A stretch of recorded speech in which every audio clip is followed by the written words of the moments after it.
Hello guys, हमारे YouTube channel पर आपका स्वागत है। अगर आपने अभी तक चैनल को सब्सक्राइब नहीं किया है तो प्लीज़ चैनल को सब्सक्राइब करें, लाइक करें, कमेंट करें और अपने दोस्तों के साथ शेयर करें। जैसे ही वह दरवाजे से बाहर निकलने लगती है, एक बार फिर से पलटकर कहती है, तुम दोनों ने अपने हिस्से का काम कर लिया है, बाकी सब समय पर छोड़ दो। वैसे भी तुमने रिया को सोचने के लिए बिल्कुल वक्त नहीं दिया। फिलहाल वह किस मनोस्फीयर जाए, तब तक तुम लोग उसे बिना पार्टनर बनाए भी उसकी सलाह मांगोगे तो वह तुम्हें मना नहीं करेगी और उसी हिसाब से तुम अपना आगे का काम शुरू कर दो। प्रीति की सबसे बाद में कही हुई बात दोनों के मन को खुश कर देती है। यह उन दोनों में से किसी ने नहीं सोचा था कि अगर बिना पार्टनर बनाए भी रिया की सलाह मांगेंगे तो वह उनकी मदद जरूर करेगी। रोहित अपने कैबिन में लगे हुए विंडो से 2 कदम पहले अपने दोनों हाथ फोल्ड करके खड़ा था। वह उन पर लगे हुए ग्लासेस से बाहर की ओर देख रहा था। उसकी आंखें दूर दूर तक दिखाई दे रही चीजों को देख रही थी जो इतनी ऊंचाई से चींटियों जैसी प्रतीत होती थी, लेकिन कान पूरी तरह से चिराग के शब्दों पर थे। चिराग के हाथ में उसका टैबलेट था जिसमें उसने कई फाइल खोली हुई थी और एक एक करके बारीकी से हर बिंदु को विस्तार से बता रहा था।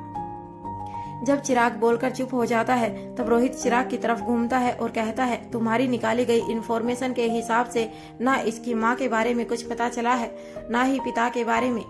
निकाली गई हर जानकारी में कुछ न कुछ अधूरी बात हर बार दिखाई दे रही है। ऐसा एक भी पड़ाव नहीं जहाँ से पूरी जानकारी प्राप्त हो सके। चिराग कहता है, जी सर, इतना ही नहीं, हर एक पड़ाव पर कोई न कोई छुपा हुआ हाथ उसकी मदद करता है जिसका चेहरा कहीं पर भी दिखाई नहीं दे रहा। हर बार मदद करने वाले हाथों का चेहरा अपना नकाब बदल लेता है। फिर कुछ सोचकर आगे कहता है, मुझे नहीं लगता कि किसी की किस्मत इतनी अच्छी हो सकती है कि उसे हमेशा ही ऐसे मददगार मिलते रहें जो उस पर लाखों खर्च कर सकते हों। मुझे यही लगता है कि वह कोई एक ही व्यक्ति है जो उसकी हमेशा मदद कर रहा है। चिराग की बात सुनने के बाद रोहित अपनी कुर्सी पर बैठ जाता है। उसकी बैक रेस्ट की तरफ अपना सर रख लेता है, अपने हाथ से अपने माथे पर टैप करता है और उसके बाद चिराग की तरफ देखने लगता है। रोहित कहता है, पता करो कि वह कहाँ जाती है, किन लोगों से मिलती है, वह कौन है जो उसकी मदद करते हैं। उसके बारे में जितनी भी इंफॉर्मेशन तुम्हें हासिल की है उन सबको जोड़कर देखो, कहीं ना कहीं कोई ना कोई काम की चीज जरूर मिल जाएगी। चिराग जवाब देता है, सर वह बहुत ही शातिर है। हमारे लोगों ने उसका पीछा करने की कोशिश की लेकिन वह हर वक्त इतनी सावधान रहती है कि एक भी बार हमारे लोगों को कामयाबी नहीं मिली। उसके घर की तसल्ली लेने के बाद भी हमें कुछ नहीं मिला। इतना ही नहीं, वह एक अच्छी सॉफ्टवेयर इंजीनियर है। उसने अपने फोन तक के प्रोग्राम में ऐसा सॉफ्टवेयर अपलोड किया है कि उसकी हर एक्टिविटी ऑटोमेटिक डिलीट हो जाती है जिसे रिकवर नहीं किया जा सकता। इसके खुद की मेमोरी भी काफी शार्प है। वह जिन लोगों से बात करती है उनके नंबर उसे याद हो जाते हैं। बात करने के बाद 5 सेकंड के अंदर ही वह ऑटोमेटिक डिलीट हो जाते हैं। कुछ सेकंड रुकने के बाद चिराग आगे कहता है, उसे जीनियस नहीं कहा जा सकता लेकिन मल्टी टैलेंटेड जरूर कहा जा सकता है। उसकी लर्निंग पावर भी काफी अच्छी है। सामान्य लोगों के मुकाबले वह हर चीज जल्दी सीख जाती है। उसने एक परफेक्ट पर्सनैलिटी बनने के लिए शायद ही ऐसी कोई चीज होगी जिसे सीखा ना हो। रोहित मुस्कुराकर चिराग की तरफ देखते हुए कहता है, तुम जिस तरह के निपुण मीना की तारीफें कर रहे हो ऐसा लगता है कि उसके फैन हो गए हो। चिराग रोहित के मजाक को समझ जाता है और जवाब देते हुए कहता है, सर दुश्मन तारीफ के काबिल होगा तो की ही जाएगी, लेकिन सर चाहे जो भी हो अनिका मैडम से मुकाबला कर सके ऐसा कोई नहीं। तभी रोहित मन ही मन सोचता है, और रोहित के रहते अनिका से मुकाबले की कभी नौबत आएगी भी नहीं। कुछ पल रुककर चिराग आगे कहता है, अगर आसान शब्दों में कहा जाए तो उसकी परवरिश उन राजकुमारों की तरह हुई है जिन्हें रियासतें संभालनी होती हैं। हर सुख सुविधा उसे आसानी से मिली है, लेकिन आने वाले कल के लिए तैयार होने के लिए उसे कठोर परिश्रम से गुजरना पड़ा है। कुछ पल रुकने के बाद चिराग पूछता है, सर क्या यह इन्फॉर्मेशन अनिका मैडम के साथ शेयर करनी है? रोहित कहता है, अभी नहीं, जब तक इसकी जड़ों तक नहीं पहुंच जाते तब तक रहने दो। मैं नहीं चाहता कि अनिका एक और नए काम में लग जाए। पहले ही उसने अपने समय से भी ज्यादा काम की प्लानिंग की हुई होती है। चिराग कहता है, जी सर। ऐसा कहकर वह वहां से जाने लगता है।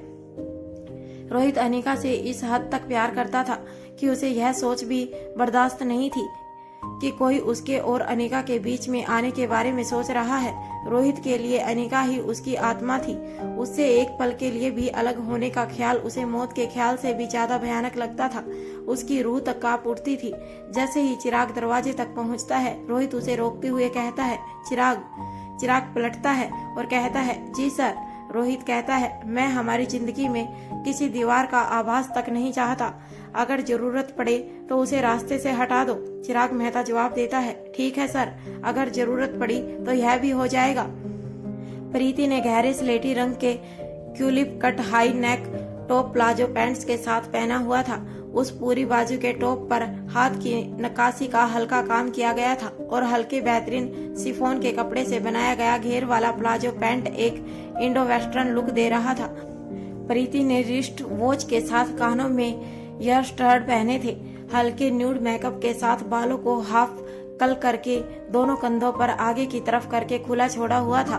प्रीति पहले ही काफी सुंदर थी और उसका यह स्टनिंग लुक हर किसी की आंखों को एक पल के लिए रुककर देखने के लिए मजबूर कर रहा था। प्रीति, ओमकार और सनी दोनों प्रीति द्वारा पहले से बुक की गई टेबल की ओर आगे बढ़ रहे थे, लेकिन ओमकार का ध्यान सिर्फ प्रीति पर था, जबकि सनी की आंखें चारों तरफ घूम रही थी। उसने इस बात को बड़ी ही आसानी से नोटिस कर लिया कि हर कोई एक नजर प्रीति को देखने के बाद पलटकर उसे देखने के लिए मजबूर था। कुछ ही देर में तीनों अपनी टेबल पर पास में पहुंच जाते हैं। सनी देखता है कि प्रीति की आंखें बीच बीच में इधर से उधर घूम रही थी, जैसे वह उस जगह का मुआयना कर रही हो या फिर किसी को ढूंढ रही हो। साथ ही बीच बीच में वह कभी सनी से तो कभी ओमकार से बातें भी कर रही थी। सनी हर बार प्रीति की हर बात का ठीक से जवाब दे रहा था, लेकिन ओमकार सिर्फ हाँ या नहीं में जवाब देकर चुप हो जाता। वहाँ होटल का मैनेजर अपनी असिस्टेंट से कहता है, मारवा और गुलेरिया परिवार के सदस्य इस वक्त होटल हेवन में मौजूद हैं। उनकी खातिरदारी में कोई कमी नहीं होनी चाहिए। तभी असिस्टेंट कहती है, आप चिंता मत कीजिए, कोई कमी नहीं होगी। मैं हमारी बेस्ट एम्प्लॉय को उन्हें अटेंड करने के लिए भेजती हूँ।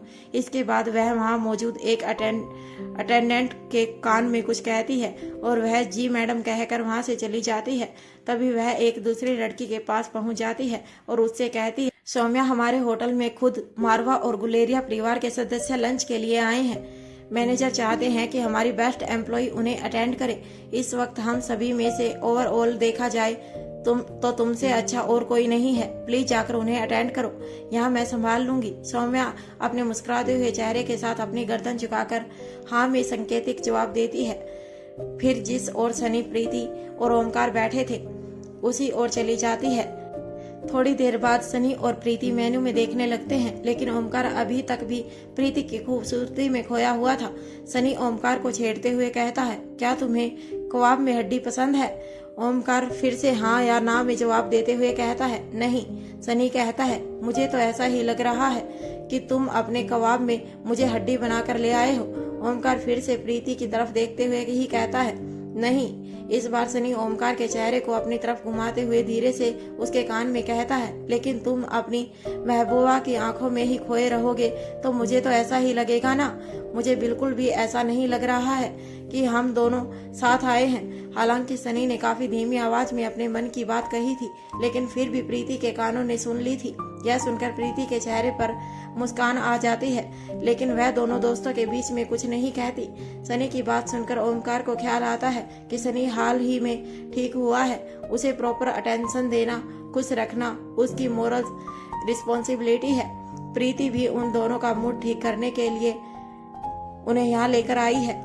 ओमकार सनी की तरफ झुकते हुए धीमी आवाज में कहता है, भाई क्या करूं? मैंने काफी कोशिश कर ली कि मेरा ध्यान किसी दूसरी तरफ जाए, लेकिन मेरी आंखें उसकी खूबसूरत आंखों से हटती ही नहीं। इस वक्त ओमकार के दिल में ख्वाहिशें तो बहुत तरह की उठ रही थी, लेकिन वह उन्हें शब्दों में बयां नहीं कर सकता था। जिसमें पहले इच्छा यह थी कि वह प्रीति को प्यार से अपनी बाहों में भर ले और तब तक ना छोड़े जब तक कि उसकी तड़पती हुई आत्मा को प्रीति के स्पर्श से पूरी तरह शांति ना मिल जाए। प्रीति को अपने अंदर ही अंदर कहीं इस तरह छुपा ले कि उन दोनों को पल भर के लिए भी कोई जुदा ना कर पाए। फिर सनी अपनी सामान्य आवाज में कहता है, तुम अकेले नहीं हो जिसकी आंख उसके कंट्रोल में नहीं है, लेकिन तुम्हें यह तब पता चलेगा जब अपनी नजर किसी दूसरी तरफ भी घुमाओगे। सनी की बात सुनकर ओमकार जिस भी तरफ देखता वह पाता कि हर किसी का ध्यान बार बार प्रीति पर जा रहा था। तभी सौम्या वहां आकर खड़ी हो जाती है। उसने स्टाफ यूनिफॉर्म पहनी हुई थी, जिस पर बाएं तरफ कंधे के पास नेम प्लेट लगी हुई थी। अपने एक हाथ पर दूसरा हाथ रखकर सीधे खड़े रहते हुए उसने बड़े ही अदब से हल्का सा अपनी गर्दन को झुकाकर प्यारी सी मुस्कान के साथ पूछ में I help you madam and sir. तभी सौम्या का ध्यान वहां बैठे हुए सनी पर जाता है। सनी की निगाहें मेनू कार्ड में ही गिनी हुई थी। वह उसे इधर से उधर पलटते हुए उसमें कुछ नया ट्राई करने के लिए ढूंढ रहा था। सनी की बॉडी लैंग्वेज पहले से कहीं ज्यादा कॉन्फिडेंट दिखाई दे रही थी। उसका कॉन्फिडेंट मारवा परिवार के स्टैंडर्ड को मैच कर रहा था। उसका आउटफिट स्टाइल भी काफी बढ़िया लग रहा था। यह सब देखकर अचानक से सौम्या के चेहरे के हाव भाव बदल जाते हैं, लेकिन अपनी ड्यूटी से मुंह मोड़कर वह पीछे नहीं हट सकती थी। वह चुपचाप अपनी जगह पर खड़े रहकर उनके बोलने का इंतजार करती है। वह अंदर ही अंदर सोच रही थी कि सनी यहाँ कोई नया बवाल खड़ा ना कर दे। पर आज खास बात यह थी कि जिस सनी का चेहरा सौम्या को कुछ खास पसंद नहीं था, आज उसी सनी की पर्सनैलिटी उसे काफी अट्रैक्टिव लग रही थी। यही वह चीज थी जिसे प्रीति की निगाहें होटल में आने से लेकर अब तक ढूंढ रही थी। प्रीति हर छोटी से छोटी चीज को सौम्या या सनी को एहसास दिलाए बिना बारीकी से नोट कर रही थी। तभी सनी मेनू की एक कोल्ड ड्रिंक के नाम पर हाथ रखते हुए कहता है, मैंने कोल्ड ड्रिंक फाइनल कर ली है, तुम दोनों बताओ क्या ऑर्डर करूं? प्रीति मुस्कुराकर कहती है, मेरे लिए भी सेम ऑर्डर कर दो। तभी ओमकार कहता है, मेरे लिए भी। सनी एक नजर सौम्या की तरफ देखकर वापस मेनू कार्ड की तरफ देखते हुए कहता है, फिलहाल यह ले आओ।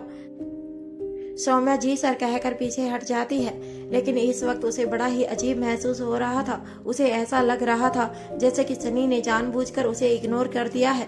वह इस इग्नोर को बर्दाश्त नहीं कर पा रही थी।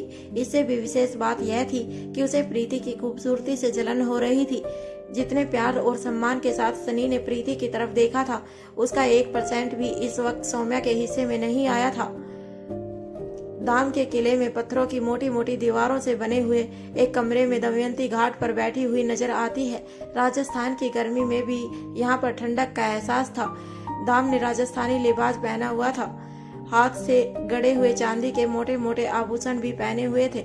वह अपने पैर पर अपनी कोहनी रखकर उसी हाथ से अपनी ठोड़ी को पकड़कर लगातार अपने पैरों में पहनी हुई जूतियों की तरफ देखते हुए कुछ सोच रही थी।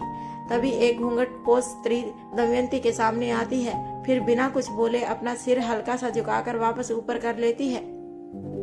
उसके बाद सामने की ओर अपने एक हाथ पर दूसरा हाथ रखकर उन्हें नीचे की ओर करके चुपचाप सीधी खड़ी हो जाती है।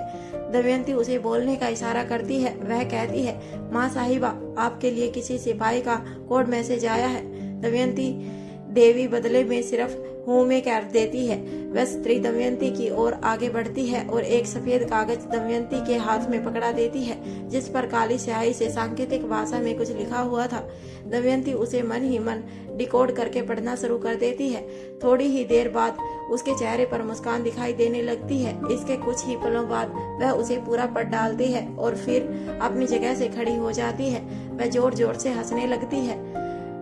उसकी हंसी की आवाज सुनकर रुद्रमा देवी भी वहां आ जाती है।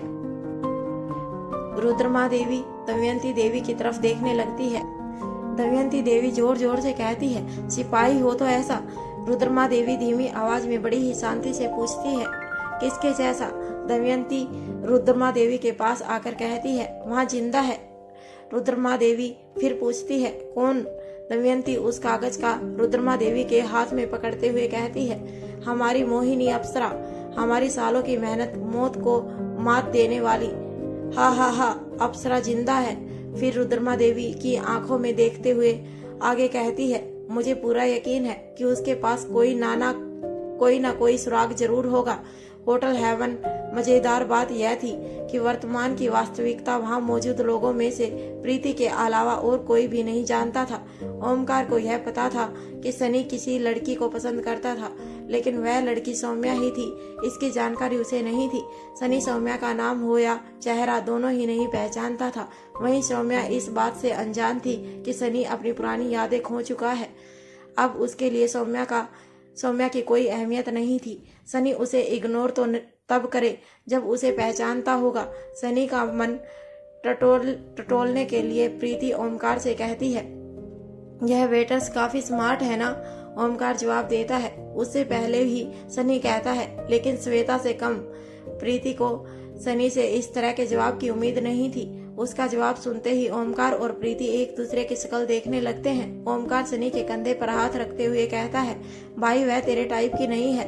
तभी प्रीति कहती है, वह तुमसे 2 साल बड़ी है। मेरा मतलब है कि हम सभी से 2 साल बड़ी है।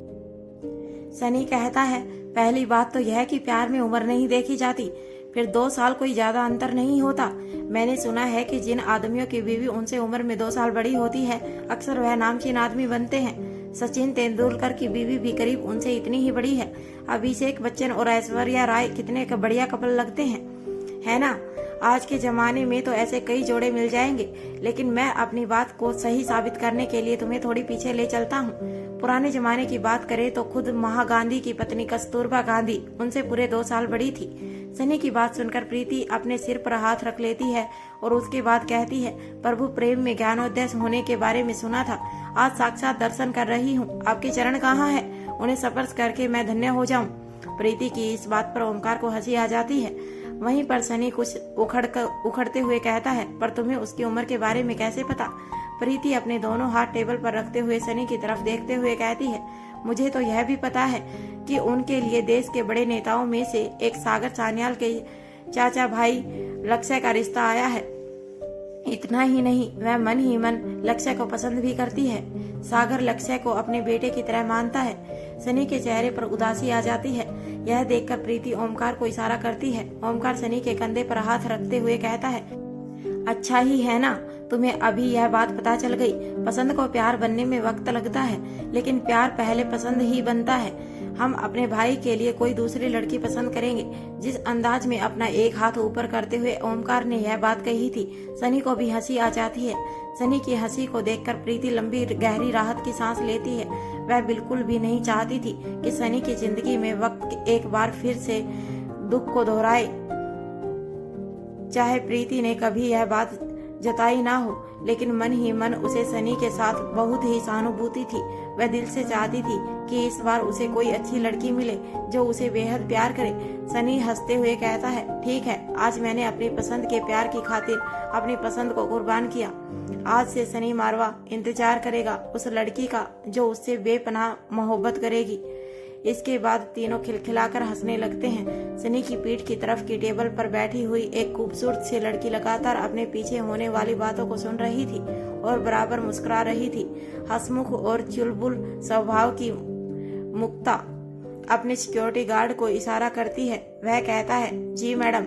मुक्ता प्रास कहती है, आज शाम तक मुझे इस मारवा की सारी डिटेल चाहिए। मुक्ता ने एक बार भी मुड़कर उनसे किसी के भी चेहरे तक को नहीं देखा, केवल उनकी आवाज सुनकर ही उनके नामों को अनुमान लगा लिया था। मारवा हाउस आज का दिन रोहित के लिए बड़ा ही व्यस्त दिन था। रोहित पूरी तरह से थका हुआ था, उसका मूड भी कुछ ऑफ था। अनिका बेडरूम में ही अपने बेड पर बैठकर अपनी गोद में लैपटॉप रखकर उसमें कुछ काम कर रही थी। साथ ही रोहित के वापस लौटने का इंतजार भी कर रही थी।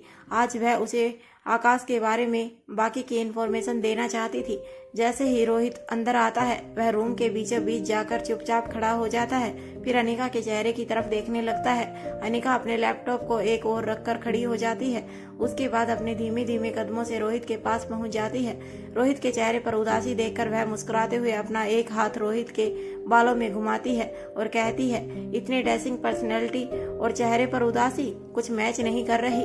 रोहित झट से अनिका को अपनी बाहों में भर लेता है और उसके ऊपर हल्का सा झुक जाता है, फिर अपनी आंखें बंद कर लेता है। रोहित ने अनिका को इस तरह से हक किया था कि अनिका के दोनों हाथ रोहित के सीने पर थे। वह उसे धीमे धीमे और भी ज्यादा कसता चला जाता है, जैसे उसे खुद के ही अंदर समेट लेने की कोशिश कर रहा हो। अनिका समझ जाती है कि कुछ तो जरूर है जो रोहित को परेशान कर रहा है। वह भी अपने हाथ रोहित के सीने पर से हटाकर रोहित की कमर में पीछे की तरफ ले जाती है और अपनी बाहों को कस लेती है। अपनी आंखें बंद करते हुए इस एहसास में डूब जाती है। फिर कुछ देर तक इसी तरह रहने के बाद उसी स्थिति में रहते हुए वह रोहित से कहती है, अब बताओ क्या हुआ है। कुछ पल रोहित खामोश रहता है, उसके बाद कहना शुरू करता है, मुझे हमारे बीच हवा की भी मौजूदगी भी खलती है। फिर बताओ मैं किसी और को कैसे बर्दाश्त कर सकता हूँ। अनिका को यह समझने में जरा भी देर नहीं लगती कि रोहित निपुण मीना के बारे में जान चुका है। अनिका अपनी आंखें खोलकर रोहित के चेहरे की तरफ देखती है। रोहित ने अभी भी अनिका को अपनी बाहों से आजाद नहीं किया था और ना ही अपनी आंखें खोली थी। अनिका अपनी बाहों को रोहित के गले में डाल देती है और रोहित के माथे को चूमती है। फिर शरारती अंदाज में कहती है, क्या मिस्टर मारवा को डर लग रहा है? अनिका की बात सुनते ही रोहित अपनी आंखें खोल लेता है और अनिका की आंखों में देखते हुए जो पकड़ ढीली हुई थी उसे और मजबूत कर लेता है। अनिका कहती है, हमारे बीच ना कोई आ सका है और ना ही कोई आ सकेगा। तुमने अभी अभी कहा ना कि हमारे बीच हवा भर के लिए भी जगह नहीं, तो बताओ उससे पतली चीज का क्या ही होगा जो हमारे बीच आएगी। फिर रोहित की आंखों में देखते हुए कहती है, तुम्हारा तो क्या पता नहीं, पर मैं अपने बच्चों के बाप के बिना बिल्कुल भी नहीं रह सकती। अनिका की यह बात रोहित के शरीर में करंट के प्रभाव की तरह दौड़ जाती है। रोहित झट से अनिका के होठों को अपने होठों में ले लेता है। अनिका भी इस एहसास से अपने शरीर में करंट के प्रभाव को महसूस करती है। वह अपनी आंखें बंद करके अपनी हथेलियों को धीरे से रोहित के सिर के पीछे की तरफ ले जाती है। रोहित के हाथ लगातार धीरे धीरे अनिका की कमर के पीछे जाने लगते हैं।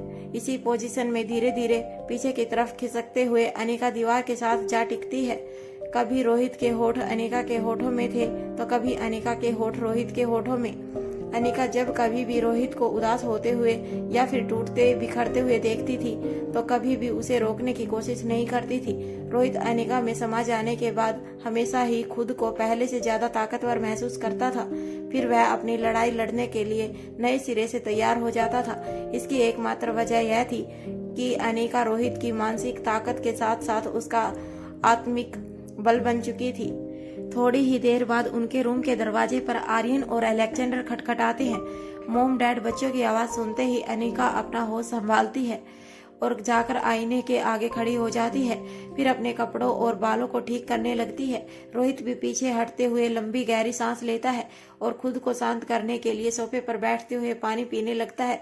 अंदर से अनिका और रोहित में से किसी की भी आवाज नहीं आने पर वह दोनों लौट जाने के बारे में सोचते हैं। इस बार रोहित और अनिका को दोबारा आवाज सुनाई देती है। अलेक्जेंडर कहता है, मॉम डैड हमें कुछ काम याद आ गया है, हम थोड़ी देर बाद आते हैं। तभी अनिका दरवाजा खोल देती है। दोनों बच्चे लटके हुए चेहरे लेकर अंदर आ जाते हैं। अनिका दरवाजे को पकड़कर वहीं खड़ी रहते हुए दोनों भाइयों को अंदर की तरफ जाते हुए देखती है। फिर मन ही मन सोचती है, क्या उदासी का कोई सीजन चल रहा है? इन सब का एक तरफ से एक ही जैसा हाल है। दोनों अंदर जाकर चुपचाप रोहित मारवा के पास सोफे पर ही बैठ जाते हैं। दोनों में से एक भी कुछ नहीं बोलता। दोनों बच्चों की ऐसी हालत देखकर रोहित और अनिका पहले एक दूसरे की तरफ देखते हैं, फिर दोबारा से बच्चों की तरफ देखने लगते हैं। दोनों भाइयों के चेहरे लटके हुए थे, निगाहें फर्श की तरफ। रोहित अपनी आंखों से अनिका और बच्चों से उदासी का कारण पूछने के लिए इशारा करता है। अनिका अपनी पलकें झपकाकर हाँ में जवाब देती है। अनिका एक बिन बैग उठाकर बच्चों के सामने खड़ी हो जाती है और उस पर बैठ जाती है। फिर दोनों बच्चों की ओर देखते हुए पूछती है, क्या तुम दोनों दुखी हो? अलेक्जेंडर कहता है, हाँ हम थोड़े से परेशान हैं। तभी आर्यन आगे कहता है, और उससे भी ज्यादा हम थके हुए हैं। अनिका हैरानी से कहती है, थके हुए क्यों? ऐसा क्या किया जो इतना थक गए हो कि तुम्हारे चेहरे बिल्कुल उतर गए हैं? अलेक्जेंडर जवाब देता है, वह पूरा दिन ना तो खुद चैन से बैठती है और ना ही हमें बैठने देती है। आर्यन आगे कहता है, हमारे पास पहले ही अपनी ही बहुत सारे काम हैं, अब हमें उसके हर काम में साझेदारी करनी पड़ती है। अलेक्जेंडर बात को स्पष्ट करते हुए कहता है, उसकी मदद करना हमारे लिए तकलीफ की बात नहीं है। वह हमारी छोटी बहन है, उसकी मदद करना हमें अच्छा लगता है, लेकिन उसकी कोई सीमा तो होनी ही चाहिए। तभी आर्यन आगे कहता है, और सीमा इसलिए होनी चाहिए क्योंकि हमारी कैपेसिटी की लिमिट है। उसके आगे हमारा दिमाग और शरीर दोनों ही हमारा साथ छोड़ देते हैं। इसके बाद हम हमारे रोज के कामों को पूरा नहीं कर पाते हैं, जिसकी वजह से हमें दिक्कत उठानी पड़ती है। अलेक्जेंडर कहता है, हमें अच्छा लग रहा है कि वह बाकी सभी लोगों की तरह अपनी जिंदगी में ज्यादा से ज्यादा चीजों को सीखने और समझने की कोशिश कर रही है। हम भी हमेशा यही चाहते थे, लेकिन आप नहीं जानती कि उसे किस किस तरह के शौक चढ़ रहे हैं। आर्यन कहता है, हम उसकी शिकायत नहीं कर रहे हैं, लेकिन हम उसे संभाल नहीं पा रहे हैं। हम चाहते हैं कि आप किसी तरह हमारी प्रॉब्लम का कोई सॉल्यूशन निकालें। अलेक्जेंडर कहता है, या फिर आप हमें कोई ऐसा आइडिया दें जिससे हम खुद हमारी समस्या से जूझ सकें। आकाश गुलेरिया की जान तो अनिका ने बचा ली थी, लेकिन अभी भी उसका शरीर इतना कमजोर था कि वह बात करने में समर्थ नहीं था। एक वाक्य बोल लेने के बाद उसे ऐसा लगता था जैसे कि वह बहुत थक गया है। उसका ना ही कोई बात सुनने का मन करता था और ना ही कुछ कहने का। उसे बैठने के लिए भी किसी की मदद की जरूरत पड़ती थी। ज्यादा देर तक बैठ पाना भी उसके लिए संभव नहीं था। शुरुआत के कुछ दिनों तक डॉक्टर ने आकाश को खाने पीने के नाम पर सिर्फ लिक्विड चीजें लेने के लिए कहा था। श्रेया अपने कमरे में थी, तभी उसे आकाश का चेहरा देख लेने की तेज इच्छा होती है। वह मन ही मन सोचती है कि इस वक्त आकाश इतना कमजोर है कि उसे अकेले मिलने में कोई हर्ज नहीं, चाहे दिन हो या रात, इससे कोई अंतर नहीं पड़ेगा। यह सोचकर वह धीरे से सहारा लेते हुए अपने बेड से नीचे उतर जाती है और उसके बाद अपने पास लेटी हुई पिंकी के सिर पर हाथ फेरकर उसे कंबल उड़ा देती है। फिर बिना आहट के धीरे से अपने कमरे से बाहर निकलकर आकाश के कमरे की ओर बढ़ जाती है। आकाश इस वक्त गुलेरिया परिवार के टॉप फ्लोर पर बने हुए मेडिकल रूम में था। श्रेया लिफ्ट लेती है और कुछ ही पलों में टॉप फ्लोर पर पहुंच जाती है। आकाश के कमरे के दरवाजे पर पहुंचकर उसे ख्याल आता है कि कहीं आकाश सो गया होगा तो आवाज से उसकी नींद खराब हो सकती है। इसीलिए वह बड़ी ही सावधानी से धीरे से दरवाजा खोलती है। जब अंदर देखती है तो कमरे में हल्की रोशनी थी। सभी बड़ी लाइट्स को बंद कर दिया गया था। इस वक्त नर्स भी कमरे में मौजूद नहीं थी। वह रेस्ट करने के लिए अपने कमरे में जा चुकी थी। आकाश बेड पर आंखें बंद करके सोया हुआ था। श्रेया धीरे धीरे आकाश के करीब पहुंच जाती है, फिर उसके चेहरे को निहारने लगती है। आकाश का कमजोर चेहरा श्रेया के मन में वेदना का भाव भर देता है और अनजाने में ही उसकी आंखों से आंसू बह निकलते हैं। लेकिन तभी उसे ख्याल आता है कि आकाश जिंदा है और उसके पास है। इससे ज्यादा खुशी की बात और क्या हो सकती है। यह सोचते ही श्रेया के चेहरे पर मुस्कुराहट आ जाती है और वह अपने आंसू पोंछ लेती है। आकाश को इस बात का एहसास हो जाता है कि उसके बहुत नजदीक कोई खड़ा है। उसे यह समझने में जरा भी देर नहीं लगती कि हो ना हो वह श्रेया ही है। आकाश को कमजोरी की वजह से अपनी आंखें खोलना भी भारी महसूस हो रहा था। वह श्रेया को रोकने के लिए अपनी पूरी ताकत इकट्ठा करने की कोशिश करता है। तभी श्रेया मुड़कर वापस चल पड़ती है, लेकिन आकाश किसी तरह अपना हाथ बढ़ाकर श्रेया की हथेली अपनी उंगलियों से पकड़ लेता है। श्रेया अपनी जगह पर ही रुक जाती है। मारवा हाउस में अनिका, रोहित का बेडरूम। जब दोनों भाइयों ने बोलना शुरू किया था तब रोहित और अनिका दोनों के चेहरे अपने बच्चों की लटकी हुई शक्ल देखकर तनावग्रस्त थे। लेकिन अब उनकी सारी बातें सुनने के बाद दोनों को ही अंदर हंसी आ रही थी। पर वह अच्छी तरह जानते थे कि इस वक्त हंसना उन दोनों के कोमल मन को ठेस पहुंचा सकता था। बाकी सभी बच्चों की तरह उनके लिए उनकी समस्या ही दुनिया की सबसे बड़ी समस्या थी। वह दोनों बड़ी ही उम्मीद लेकर अपने मोम डैड के पास आए थे। इस समय रोहित और अनिका की हंसी उन दोनों को अपना मजाक उड़ाने जैसी लगती। यह सच था कि इस वक्त रोहित और अनिका को हंसी आ रही थी, लेकिन फिर भी वह दोनों अंदर ही अंदर अपने बच्चों की समस्या को लेकर सीरियस थे। अनिका बारी बारी अपनी दोनों बेटों की सिर को हाथ फेरती है। उसके बाद उन दोनों के गालों पर एक साथ हाथ रखते हुए कहती है, क्या तुम मुझे थोड़ा डिटेल में बताओगे कि वह ऐसा क्या क्या कर रही है ताकि मैं तुम दोनों की मदद कर सकूं।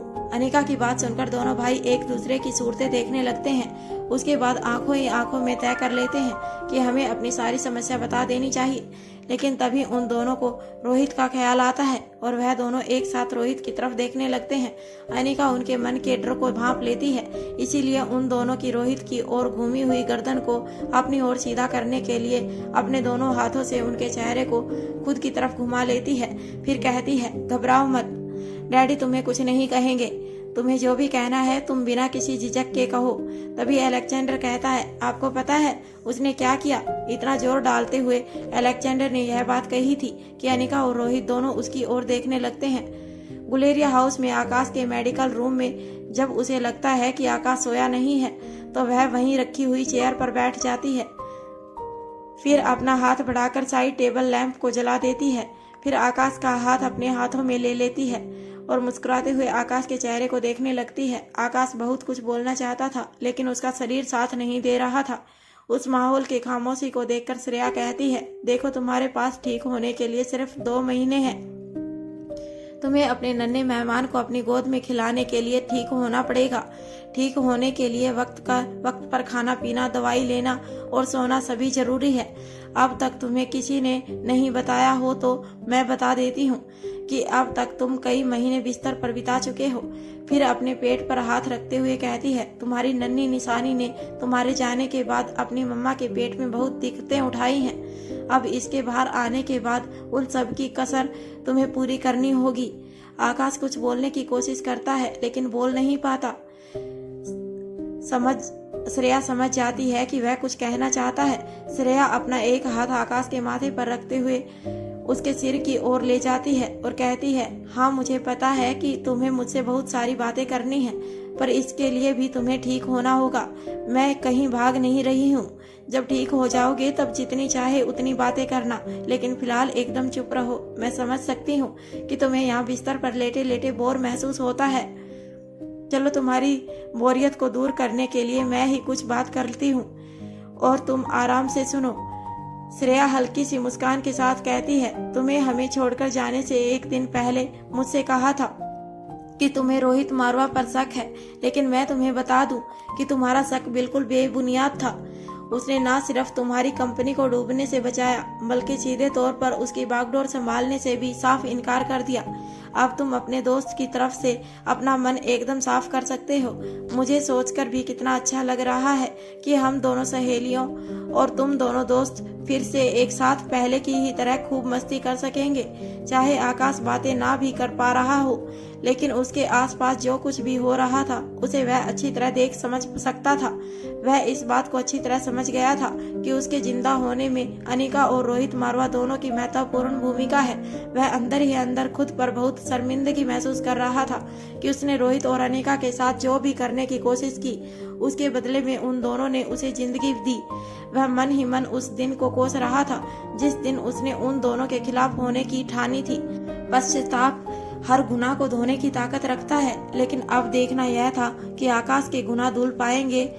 क्या वह अपने किए हर्जाना अदा कर पाएगा? रोहित और अनिका ने उसके लिए जो कुछ भी किया था, उसके बदले में उन दोनों का मुरीद हो जाना तो बनता ही था। अगर ऐसा कुछ था जो आकाश समझ नहीं पा रहा था तो वही कि उसकी जान लेने की कोशिश किसने की। क्या वह सच में कोई एक्सीडेंट था? और अगर वह एक्सीडेंट था तो इतने समय तक उसे अनिका और रोहित ने छुपाकर क्यों रखा? क्या वह दोनों उसकी सच्चाई जान चुके थे?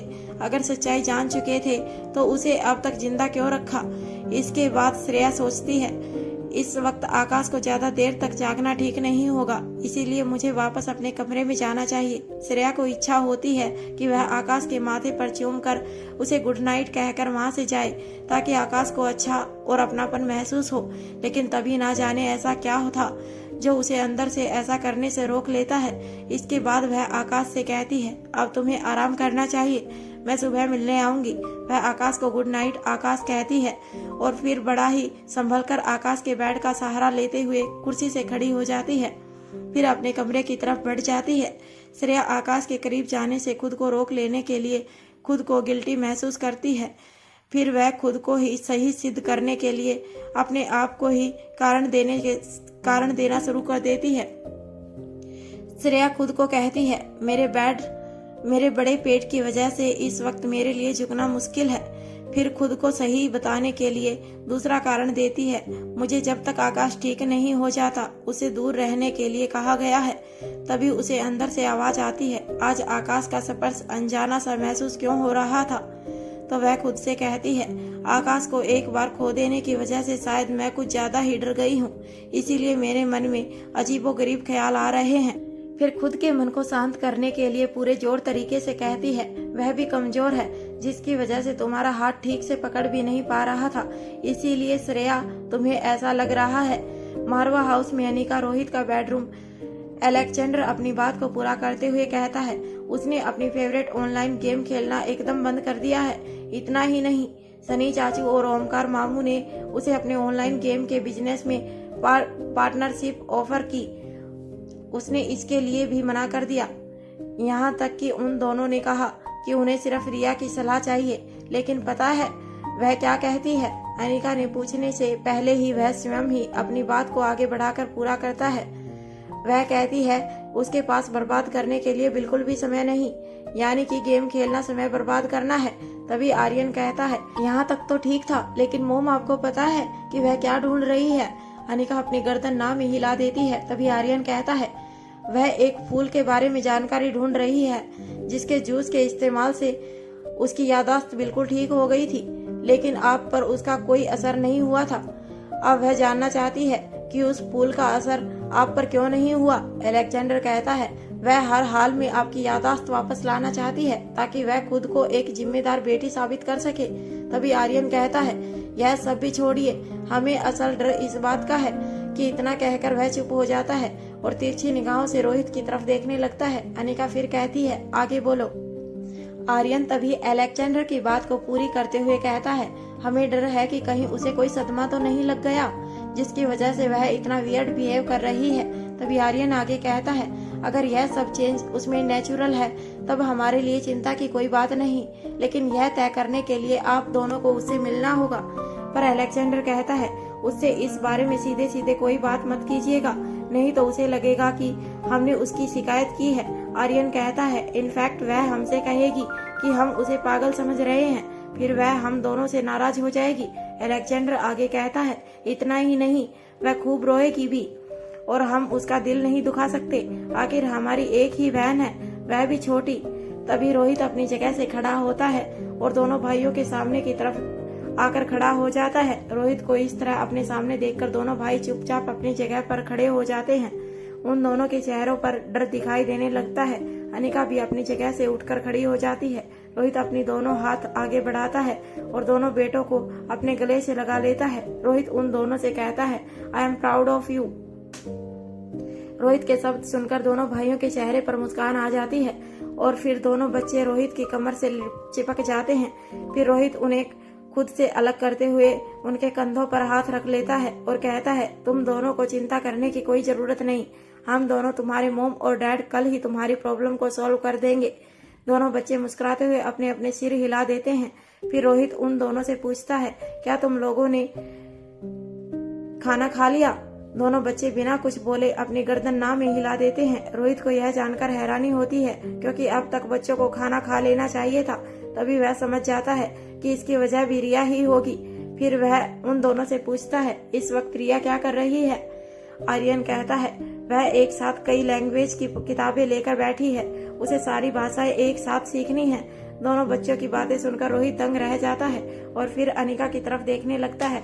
अनिका ना कोई एक्सप्रेशन देती है और ना ही कुछ कहती है। तभी रोहित बच्चों से कहता है जाओ जाकर रिया से कहो कि डैडी ने डाइनिंग टेबल पर बुलाया है। फिर मुस्कुराकर आगे कहता है हम सभी साथ बैठकर डिनर करेंगे। आर्यन और अलेक्जेंडर राहत की सांस लेते हैं कि अब उनकी समस्या का कोई समाधान निकल आएगा। फिर वह दोनों खुशी खुशी वहां से चले जाते हैं। अगली सुबह मारवा हाउस। अनिका रोहित का बेडरूम दरवाजे की हल्की आवाज से अनिका की नींद खुल जाती है। जब वह बिस्तर पर देखती है तो रोहित वहां नहीं था। रोहित अपनी नियमित एक्सरसाइज के लिए कमरे से बाहर निकल गया था और इसी आवाज से अनिका जाग गई थी। अनिका मन ही मन सोचती है मुझे रोहित से आकाश के बारे में बात करनी ही होगी। इससे पहले कि रोहित कोई एक्शन ले मुझे उसे पूरा सच बताना ही होगा। फिर अपने बिस्तर से नीचे उतरते हुए खुद से ही कहती है चाहे जो भी हो जाए मुझे अपने भाई आकाश को हर हाल में बचाना ही होगा। उसके लिए सबने कितनी कुर्बानियां दी हैं, वह यूं ही जाया नहीं हो सकती। तभी अगले ही पल उसके मन में ख्याल आता है कई दिन बीत चुके हैं। उधर विक्की अलमारी के सामने जाकर खड़ा हो जाता है। फिर उसे खोलकर उसमें से कपड़ों का एक पेयर निकालता है और उसे ले जाकर शीशे के सामने खड़ा हो जाता है। उन कपड़ों को अपने शरीर पर लगाकर शीशे में देखता है। अच्छी तरह देख लेने के बाद कहता है नहीं यह नहीं। फिर दोबारा से अलमारी की तरफ जाता है और फिर से एक दूसरा जोड़ा उसमें से बाहर निकाल लेता है। वह जोड़े की तरफ देखते हुए खुद से कहता है यह तुम पर जरूर अच्छा लगेगा क्योंकि सब कहते हैं विक्की व्हाइट में बहुत अच्छा लगता है। इसके बाद उसे लेता है और फिर से शीशे के सामने खड़ा हो जाता है। उसके बाद कभी दाएं घूमता है तो कभी बाएं जाता है। घूम घूम कर खुद को चारों तरफ से देखने लगता है और अंत में शीशे में मौजूद अपने ही अक्स को घूरने लगता है। इसमें भी कुछ कमी लग रही है। फिर शीशे में दिखाई दे रहे खुद की ओर उंगली करते हुए कहता है कोई बात नहीं, तुम्हारे पास कपड़ों की कोई कमी नहीं। कुछ दूसरा ट्राई करते हैं। इसके बाद वह दोबारा से अपनी अलमारी की ओर जाता है और उसमें से इस बार वह ब्लू की शेड का एक जोड़ा बाहर निकाल लेता है। फिर कहता है, दिस इज परफेक्ट। बिना देरी किए फटाफट उसे पहनकर दोबारा से मिरर के आगे जाकर खड़ा हो जाता है और खुद को देखते हुए कहता है, विक्की क्या तुम किसी पार्टी में जा रहे हो? नहीं ना, तो फिर यह क्या पहन लिया है? चलो इसे उतारो। इसी तरह वह एक के बाद एक कपड़ों के जोड़े निकालता जाता है और उन्हें खुद पर ट्राई करता है। हर बार घूम घूम कर हर तरफ से शीशे में खुद को देखता है और उसके बाद नहीं, यह नहीं कहकर उसे बेड पर फेंक देता है। इस तरह करते करते विक्की को अपने में ही 1.5 घंटा बीत चुका था। उसने अपना पूरा बेड कपड़ों से भर दिया था और अलमारी पूरी तरह खाली कर दी थी, लेकिन इसके बाद भी वह आज पहनने के लिए अपने कपड़े फाइनल नहीं कर पा रहा था। उसके सामने जितने भी कपड़े पड़े हुए थे उनमें से काफी सारे ऐसे थे जिन्हें उसने पहले ही किसी न किसी अवसर पर पहना हुआ था और उस ड्रेस में अपने लुक के लिए काफी तारीफें भी बटोर चुका था, लेकिन आज उनमें से कोई भी कपड़ा उसके मन को भा नहीं रहा था। इस वक्त उसके सामने एक से बढ़कर एक महंगे और डिजाइनर पीस पड़े हुए थे, लेकिन उसे सभी कौड़ी के भाव मालूम हो रहे थे। फिर वह बेड के पास जाकर खड़ा हो जाता है और उसके सामने बिखरे हुए सभी कपड़ों को कुछ देर तक यूं ही देखता रहता है। फिर थोड़ी देर बाद खुद से ही पूछता है, क्या मेरे पास कोई भी अच्छा पीस नहीं? तभी उसके मन में ख्याल आता है, यही वह कपड़े हैं जिन्हें पहनकर विक्की ड्रेसिंग लगता था। फिर खुद से पूछता है, और आज तुझे इसमें से कोई कपड़ा अच्छा नहीं लग रहा? बहुत खूब। फिर खुद को समझाते हुए कहता है, तुम कपड़ों में नहीं, कपड़े तुम पर अच्छे लगते हैं। इतना सोचने की जरूरत नहीं है, कुछ भी उठाकर पहन लो, तुम उसमें ही बेहद बेस्ट लगोगे। कुछ देर किसी सोच में खोए रहने के बाद वह खुद से ही पूछते हुए कहता है, क्या मैं आशिक मिजाज हो गया हूँ? मेरी आंखों के सामने फैले हुए सारे कपड़े मेरी अपनी ही पसंद के हैं और इसके बावजूद इस वक्त मुझे इनमें से कुछ भी अच्छा नहीं लग रहा। वाह क्या बात है विक्की, तुम काफी प्रगति पर हो। ऐसा कहकर वह अपनी आंखें बंद करता है और उनमें से कोई भी एक पेयर उठा लेता है। फिर आंखें खोलकर कपड़ों के उस जोड़े से कहता है, आज तुम्हारी बारी है और याद रखना कि तुम्हें मुझ पर अच्छा दिखना है। प्रास हाउस एक बड़ी हवेली थी जिसकी बनावट प्राचीन भारतीय संस्कृति पर आधारित थी। उसके हर हिस्से से राजा महाराजाओं के महल जैसी छवि उभरती हुई दिखाई देती थी। इस हवेली के चारों तरफ हरियाली फैली हुई थी। इसमें अलग अलग तरह के फलों और फूलों के पेड़ मौजूद थे। साथ ही और आर्टिफिशियल कैनाल नहर को भी डिजाइन किया गया था। इसी वजह से अलग अलग तरह के पक्षियों और अन्य छोटे जीवों को आसानी से हवेली के आसपास देखा जा सकता था। उन सभी जगहों के मुकाबले मुख्य हवेली की चौड़ाई काफी ज्यादा थी। भारत और विश्व के अलग अलग हिस्सों से इकट्ठे किए गए एंटीक पीस इसमें सजावट के लिए रखे गए थे। इसमें रखा गया फर्नीचर मॉडर्न और एंशिटाइट था। दूसरी ओर मुक्ता पारासर, जिसके हेयर उसके कंधे पर बाईं ओर फैले हुए थे, शॉर्ट टॉप के साथ मिनी स्कर्ट में वह काफी स्टाइलिश दिखाई दे रही थी। अपने बाईं ओर के आर्म रट पर उसके हाथ की कोनी रखी हुई थी। ठीक इसी हाथ में उसने अपना लैपटॉप पकड़ा हुआ था और लगातार अपने दाएं हाथ से उसमें कुछ काम करती हुई नजर आ रही थी। ठीक इसी वक्त उसका सिक्योरिटी गार्ड सीढ़ियां चढ़ते हुए हवेली में प्रवेश करता है और उसके पास आकर खड़ा हो जाता है। मुक्ता बिना उसकी तरफ देखे हल्की सी मुस्कान के साथ कहती है, आओ विराट चाचा, ऐसा भी क्या मुश्किल काम दे दिया मैंने आपको, जिसे पूरा करने के लिए आपको इतना वक्त लग गया है। आज तक तो ऐसा कभी नहीं हुआ कि बड़ी से बड़ी हस्ती के बारे में जानकारी निकालने में आपको इतना वक्त लगाया हो। इसके बाद आपने टैब की स्क्रीन पर लास्ट टैप करते हुए वह उसे एक तरफ रख देती है और अपना चेहरा उठाकर विराट की तरफ देखते हुए कहने लगती है, आओ विराट चाचा, ऐसा भी क्या मुश्किल काम दे दिया मैंने आपको, जिसे पूरा करने के लिए आपको इतना वक्त लग गया है। आज तक तो ऐसा कभी नहीं हुआ कि बड़ी से बड़ी हस्ती के बारे में जानकारी निकालने के लिए आपको इतना वक्त लग गया हो।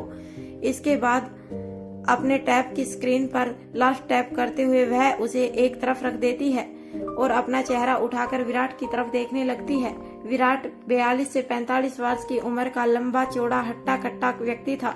वह मुक्ता पारासर की सिक्योरिटी तब से कर रहा था जब वह 6 वर्ष की थी। उसे विशेष मुक्ता पारासर की सिक्योरिटी के लिए ही नियुक्त किया गया था।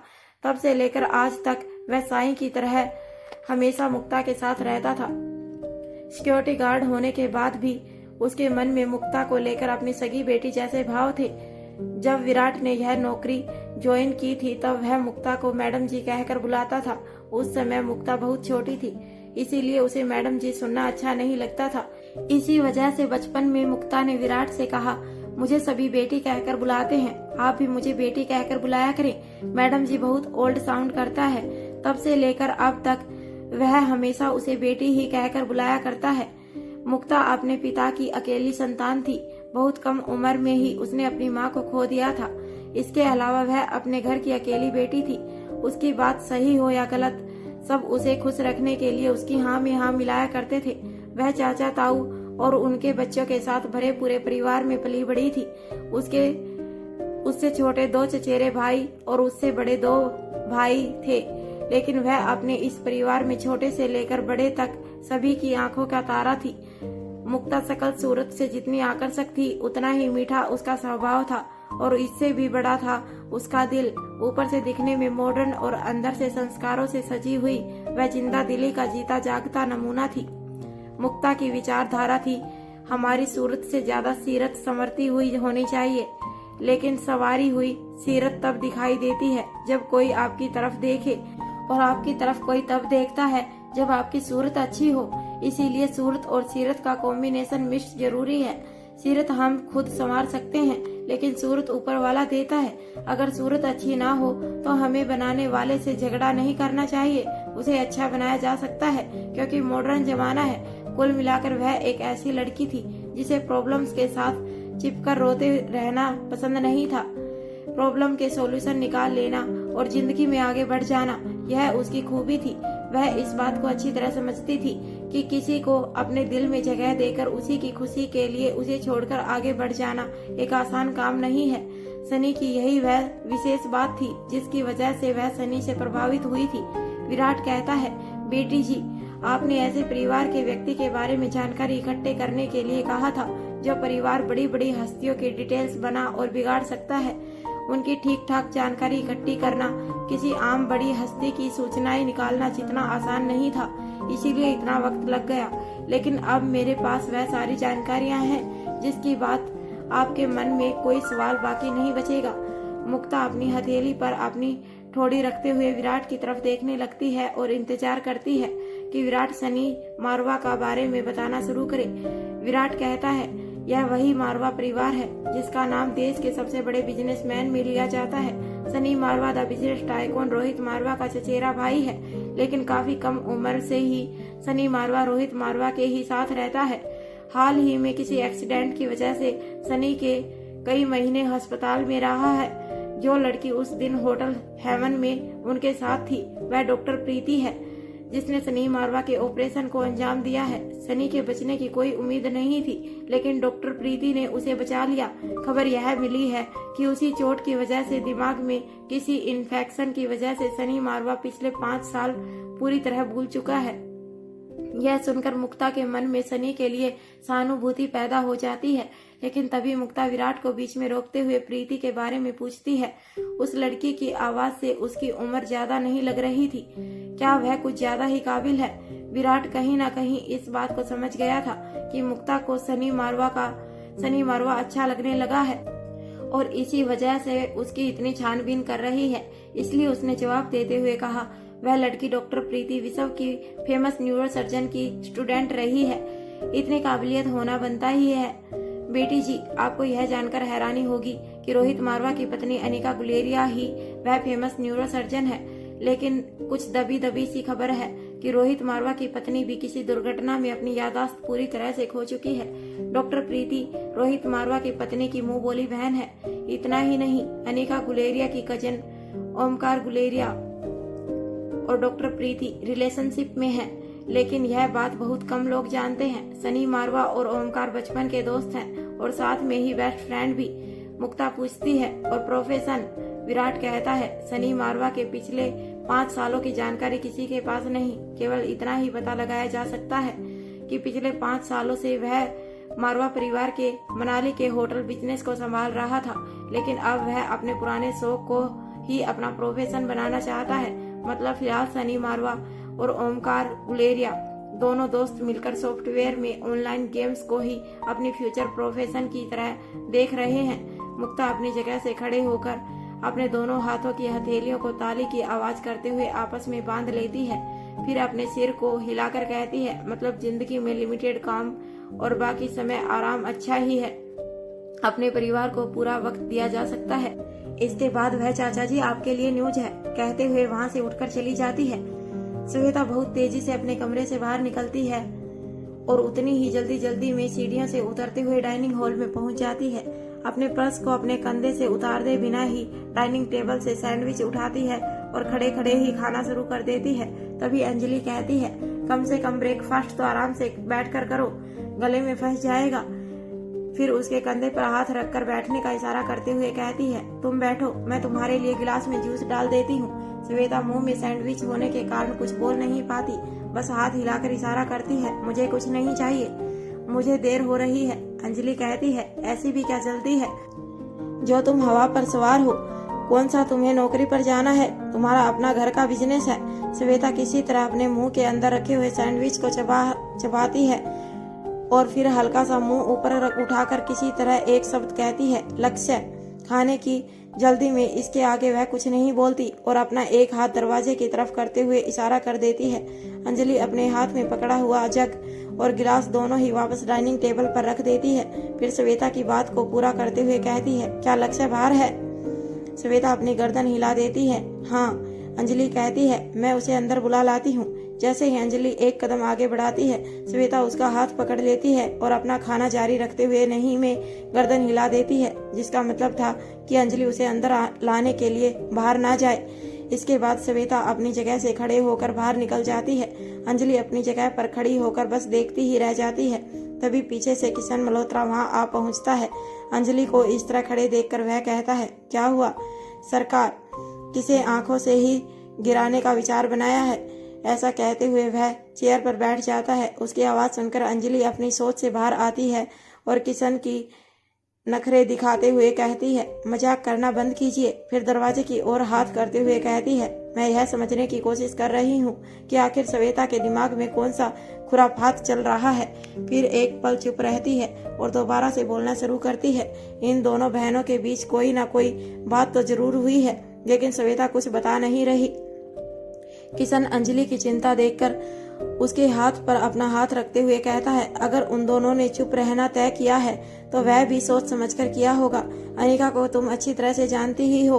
किशन की बात सुनकर अंजलि के चेहरे पर सुकून आ जाता है और वह कहती है, हाँ तुम सही कह रहे हो, हमारी श्वेता आज के बच्चों की तरह तेज और चालाक नहीं है, लेकिन हमारी अनिका बहुत समझदार है। मुझे उसकी एक बात बहुत पसंद आती है कि वह अंत तक चुप रहती है, लेकिन उसका अंतिम दाव सब पर भारी पड़ जाता है। लक्ष्य अपनी गाड़ी से बाहर निकलकर खड़ा था। गाड़ी के दरवाजे से अपनी पीठ लगाए, अपने दोनों हाथ को मोड़कर अपने पैरों को क्रॉस करके आंखों पर गोगल्स लगाए एकदम रिलैक्स मोड में था। श्वेता लगभग दौड़ते हुए घर से बाहर निकलती है और सामने ही लक्ष्य को खड़ा देखती है। लक्ष्य की फौजियों जैसी पर्सनैलिटी श्वेता को पहले ही बहुत अट्रैक्टिव लगती थी और इस वक्त वह गोगल्स में और भी ज्यादा स्मार्ट दिखाई दे रहा था। श्वेता को देखते ही वह अपने गोगल्स निकाल देता है और सीधा खड़ा हो जाता है। इस वक्त उसके चेहरे पर हल्की हल्की मुस्कान दिखाई दे रही थी। श्वेता लक्ष्य के पास पहुंचकर हैरानी से देखते हुए कहती है, बिना किसी नोटिफिकेशन के इस तरह अचानक लक्ष्य बड़े ही आराम से जवाब देता है, आपने ही कहा था कि आपको कोई जरूरी बात करनी है। श्वेता और भी ज्यादा हैरानी से जवाब देते हुए कहती है, मैंने बता तो दिया था कि मैं चाहती हूँ कि आप एक बार मेरे साथ चलें और अपने पैर की उस चोट को दिखाएं। मुझे पूरा विश्वास है कि डॉक्टर प्रीति के पास इसका कोई ना कोई उपाय जरूर होगा। लक्ष्य जवाब देता है, हाँ ठीक है, आप चाहती हैं कि मैं आपके साथ चलूं तो मैं हाजिर हूँ। प्रीति अभी भी लक्ष्य के चेहरे की तरफ देख ही रही थी। लक्ष्य एक पल रुककर आगे कहता है, चलिए हम डॉक्टर प्रीति के पास चलते हैं, मुझे इससे कोई ऐतराज नहीं। श्वेता अब और भी ज्यादा परेशान होते हुए कहती है, पर डॉक्टर के पास हमारे लिए वक्त भी तो होना चाहिए, इसके लिए मुझे पहले अपॉइंटमेंट लेनी होगी। बिना अपॉइंटमेंट के हम वहाँ कैसे जा सकते हैं? लक्ष्य बदले में कहता है, आपको चिंता करने की कोई जरूरत नहीं है, अपॉइंटमेंट मैं ले लेता हूँ। अब श्वेता और भी ज्यादा कसमकस की स्थिति में आ जाती है और कहती है, लेकिन वहाँ जाने के लिए मेरे पास भी तो वक्त होना चाहिए। लक्ष्य मुस्कुराकर बड़े ही आराम से जवाब देता है, श्वेता जी, पहले आप तय कर लीजिए कि किसके पास वक्त नहीं है, आपके पास या डॉक्टर प्रीति के पास। श्वेता हैरानी और परेशानी के मिले जुले हाव भावों के साथ लक्ष्य की तरफ देखने लगती है। तभी लक्ष्य अपनी बात को पूरा करते हुए कहता है, मैं पहले ही पूरी तरह से स्पष्ट कर दूं कि यदि आप साथ हैं तो मेरे पास वक्त की कोई कमी नहीं। लक्ष्य की बात सुनकर अब श्वेता के चेहरे पर बेबसी दिखाई देने लगती है। वह अच्छी तरह जानती थी कि अनिका को पहले से बिना बताए जाने पर उनका मकसद पूरा नहीं हो पाएगा। अनिका के वहां मौजूद नहीं होने पर भी स्थिति को प्रीति से बात करके संभाला जा सकता था और लक्ष्य के वहां पहुंचने से पहले ही सभी तैयारियां की जा सकती थी। लेकिन लक्ष्य के साथ रहते हुए यह करना भी संभव नहीं था। यहाँ लक्ष्य को अपने पैर के ठीक होने की कोई खास उम्मीद नहीं थी, क्योंकि वह अपनी तरफ से पहले ही बड़े से बड़े डॉक्टर से अपनी चोट को लेकर मिल चुका था। उसका मकसद सिर्फ और सिर्फ श्वेता के साथ कुछ वक्त बिताना था। तभी ना जाने क्या सोचकर लक्ष्य श्वेता से पूछता है, क्या मुझे रिजेक्ट करने की वजह मेरा पैर है? क्या यह ठीक हो जाएगा तो आप हाँ कर देंगी? लक्ष्य की बात सुनकर श्वेता का कलेजा धक हो जाता है। उसने ख्वाब में भी नहीं सोचा था कि लक्ष्य के दिमाग में इस तरह की कोई बात आएगी और वह श्वेता से इस तरह का कोई सवाल पूछ बैठेगा। सच यही था कि श्वेता के मन में ऐसी कोई बात नहीं थी। लक्ष्य ने श्वेता को इस हद तक प्रभावित किया था कि अगर सच में भी लक्ष्य के साथ इस तरह की कोई समस्या होती तब भी वह वजह श्वेता के लिए इनकार का कारण नहीं बनती। लक्ष्य जैसा भी था श्वेता को पसंद था। सवाल सिर्फ इतना था कि कहीं इस पूरे मामले में कोई षड्यंत्र तो नहीं है। वैसे भी लक्ष्य के चलने उठने बैठने या किसी भी सामान्य काम में उसका पैर बाधा नहीं बनता था।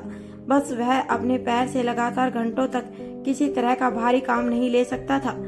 श्वेता लगभग गिड़गिड़ाते हुए आवाज में कहती है, आप इस तरह मुझे शर्मिंदा ना करें। मेरे मन में एक पल के लिए भी कभी ऐसा ख्याल नहीं आया। मैं यह सब सिर्फ इसलिए कर रही हूँ क्योंकि आप इसे ठीक करना चाहते हैं। आप अपनी तरफ से इसे पूरी तरह से ठीक करने की कोशिश कर चुके हैं, लेकिन कोई सफलता हाथ नहीं आई। पर मुझे यकीन है कि यह ठीक हो सकता है। लक्ष्य श्वेता से इसी तरह के जवाब की उम्मीद कर रहा था। श्वेता की बात सुनकर उसे अंदर ही अंदर बड़ी ही खुशी मिलती है। श्वेता का लक्ष्य की परवाह करना उनके रिलेशनशिप के लिए एक सकारात्मक चिन्ह था। लक्ष्य को विश्वास होने लगता है कि वह श्वेता के दिल में अपनी जगह बनाने में धीरे धीरे कामयाब हो गया है। लक्ष्य चेहरे पर नकली उदासी ले आता है और कहता है, कोई बात नहीं। श्वेता को लक्ष्य के चेहरे की उदासी अच्छी नहीं लगती। वह कहती है, अगर मेरी किसी बात का बुरा लगा तो आई एम सॉरी। बताइए आपका मूड ठीक करने के लिए मैं क्या कर सकती हूँ? लक्ष्य श्वेता से कुछ इसी तरह की बात सुनना चाहता था। वह मुस्कुराकर बोला, आपको अपना कुछ वक्त मुझे देना होगा, बस इतना काफी होगा। श्वेता पूछती है, मतलब? लक्ष्य कहता है, मतलब यह कि आज आप मेरे साथ चलिए, मैं आपको अपना ऑफिस दिखाता हूँ।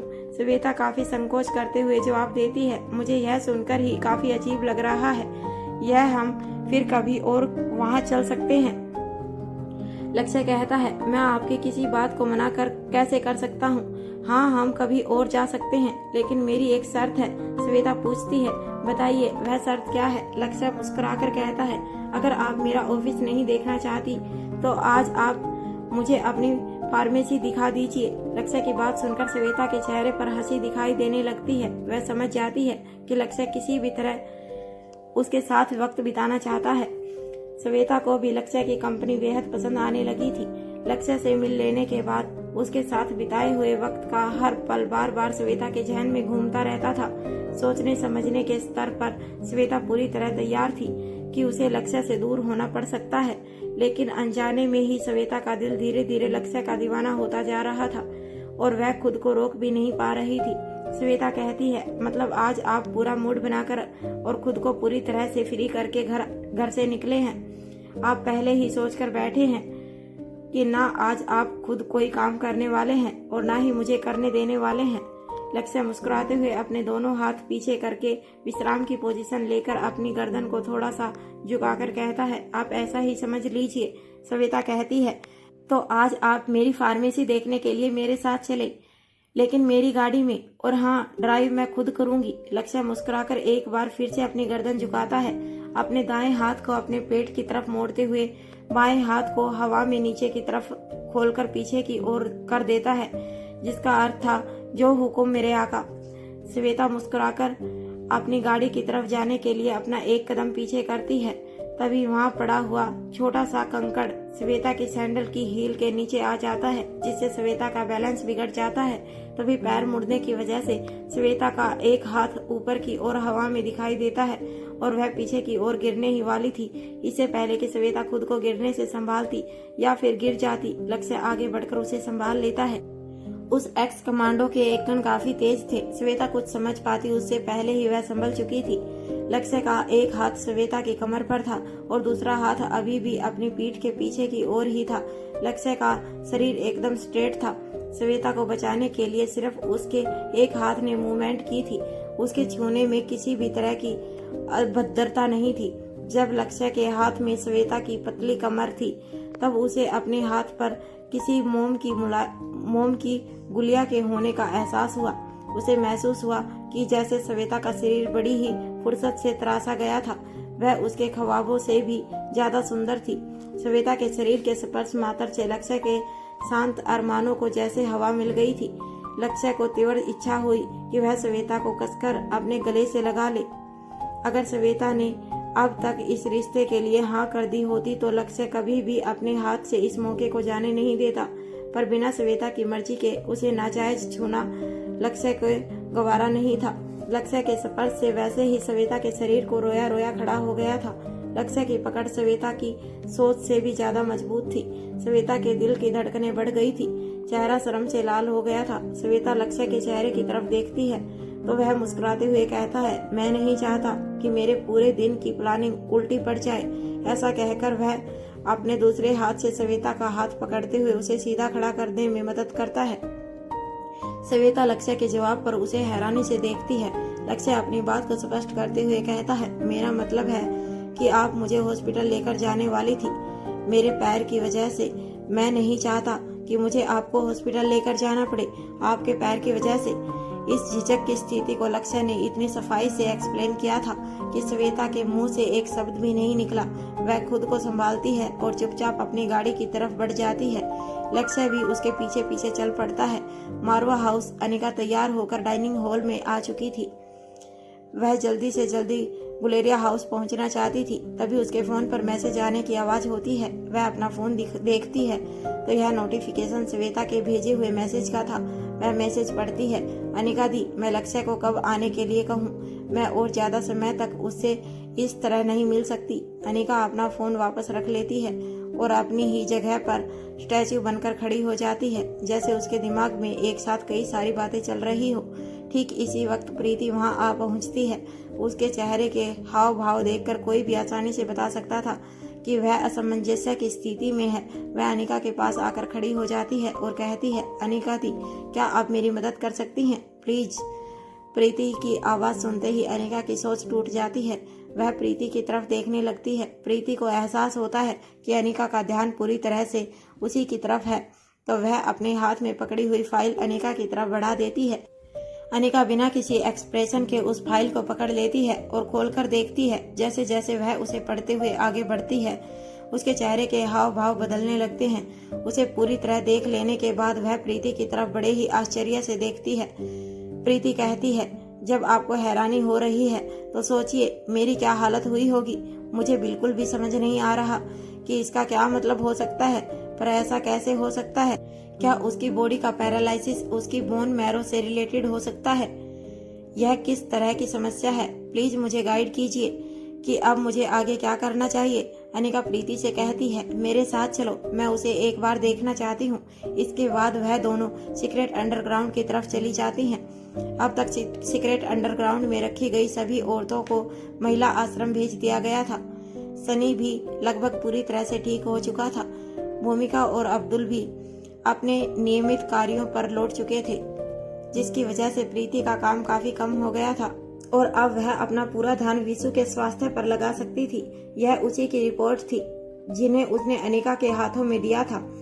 उसके पैरालिसिस के स्टेटस की जानकारी के लिए जिन जांचों की जरूरत नहीं थी, प्रीति ने वह सब भी कर डाली थी, क्योंकि पैरालिसिस से संबंधित पाए जाने वाले सभी कारणों की जांच करने के बाद प्रीति के हाथ ऐसी कोई भी ठीक ठाक रिपोर्ट नहीं आई थी जिसे कारण के तौर पर पहचाना जा सके।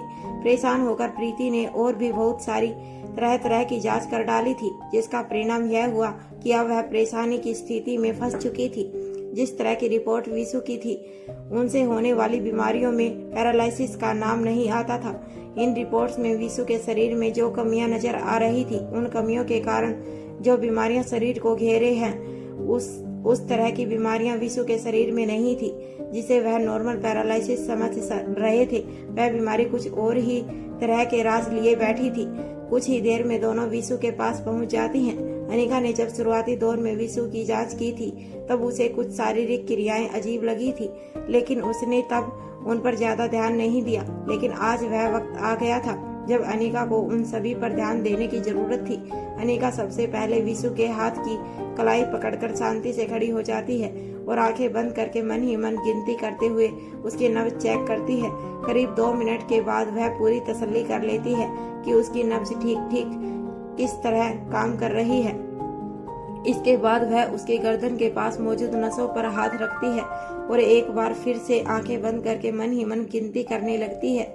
1 से 1.5 मिनट के बाद फिर से आंखें खोलती है और हैरानी से विशु की तरफ देखने लगती है। इस बार वह उसके शरीर के अलग अलग हिस्सों पर हाथ रखकर आंखें बंद कर लेती है और मन में गिनती करते हुए नब्ज और नसों को चेक करती है। अनिका करीब 40 से 45 मिनट तक अपने आयुर्वेदिक ज्ञान का इस्तेमाल करते हुए विशु के शरीर के सभी हिस्सों की अलग अलग तरह से जांच करती है। अच्छी तरह संतोष कर लेने के बाद अनिका 2 कदम पीछे हट जाती है। अपना एक हाथ अपनी कमर पर रख लेती है और दूसरा हाथ अपने माथे पर, तो